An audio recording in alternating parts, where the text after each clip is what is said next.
2022, what a real estate market that was. Am I right? Last year, I predicted buyer fatigue, a hike in interest rates, and I even warned multiple times of false appreciation. If you've seen my videos before, you know that I'm Shannon Ellison from the Walker team of Intero, part of Berkshire Hathaway, here in the red-hot Silicon Valley, one of the most expensive and unique real estate markets in the entire world.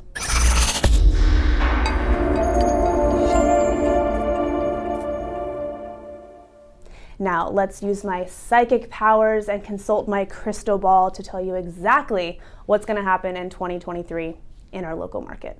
Who am I kidding? There is no predicting this year. However, I can share a few projections of likely scenarios that are probably on course for this year. A little bit of background though. Before putting this video out, dozens of hours of research went into making it. I pulled all the various national expert projections, culled through data, national and local, reviewed historical context and trends, and relied upon my own and my team lead's personal experience, which combined is a whopping 30 years of real estate experience. So here are the factors that I'm really paying attention to: inflation, interest rates, unemployment, and the stock market's reaction to all of the above, and of course, inventory, or more specifically, the lack thereof. Inflation is the true overall defining factor of the market right now. The rise of interest rates is the government's path to curbing inflation. Take a look at this graph. In 2022, we saw an unprecedented rate hike, which cooled buyer activity massively, while at the same time seeing new inventory come to a near screeching halt. Once the Fed feels they've gotten inflation a little bit better under control, they will continue to reduce the rates. Just a few months ago, the Fed plainly stated that they're willing to overhike the rates to get things under control and then just readjust later. Do you want an expert tip?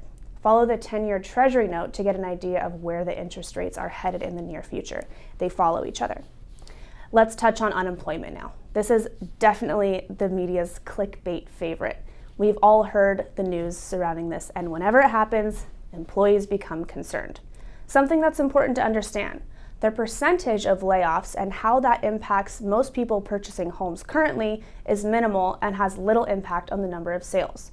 The true impact will be centered around two things: the public's perception of layoffs and how that affects local consumer confidence, and the stock market's reaction to the unemployment numbers that will be released in February. Either and or both of these can affect what happens. Now the curveball, especially here in Silicon Valley.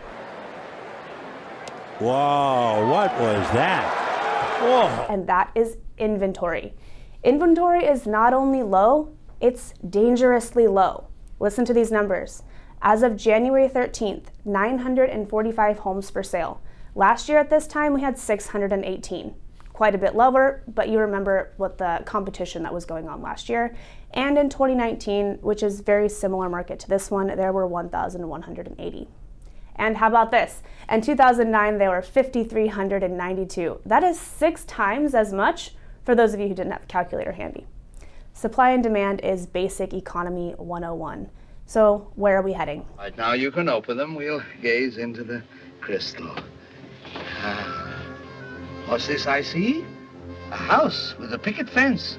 Let's start by dealing with the elephant in the room. Since the free fall that started April 30th last year, we've seen prices drop 17 to 21% throughout the Bay Area. That's the false appreciation I've discussed in past videos. Has the bleeding stopped, or will home prices drop further? As inflation gets under control, interest rates will start to lower, which will increase loan applications and buyer activity.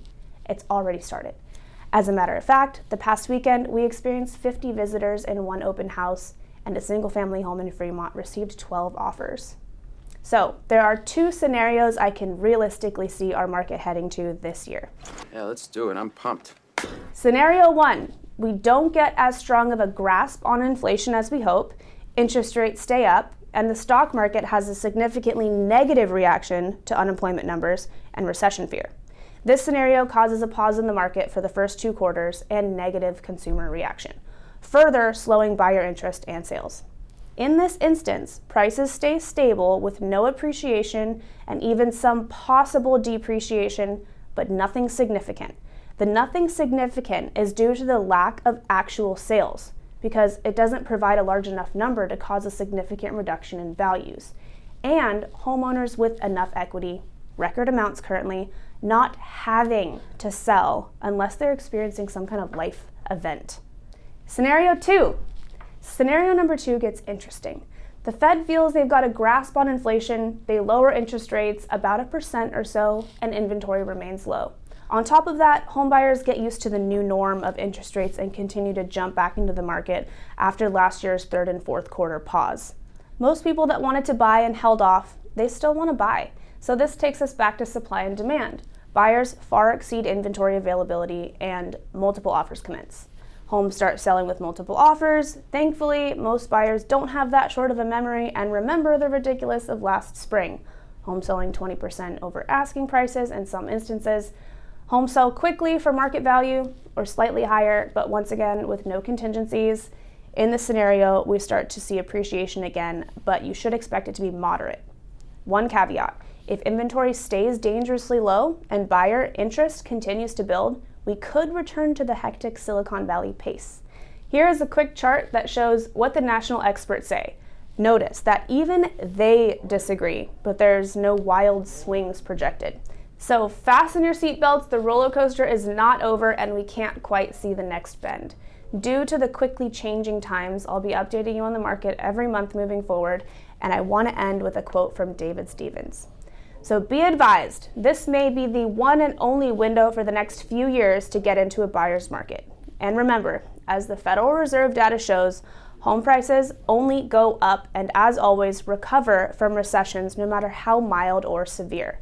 Long-term homeowners should view this market right now as a unique buying opportunity. One thing I can assure you of, real estate is a long game, it's not a short-term play. This current market is a tremendous opportunity, just like back in 2019. Our clients that listened to us and invested in the market back then are ecstatic right now. The ones that didn't are either still renting or simply beating themselves up for missing out.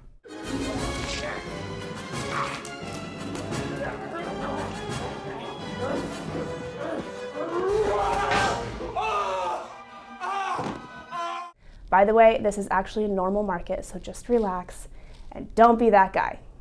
As always, I'm Shannon with the Walker team of Intero, here to educate and navigate, not speculate and fabricate. If you want to work with an experienced, active, data-focused realtor, just send me a text, call, or email away. Thank you again for listening and hearing my take. Make 2023 your best year yet.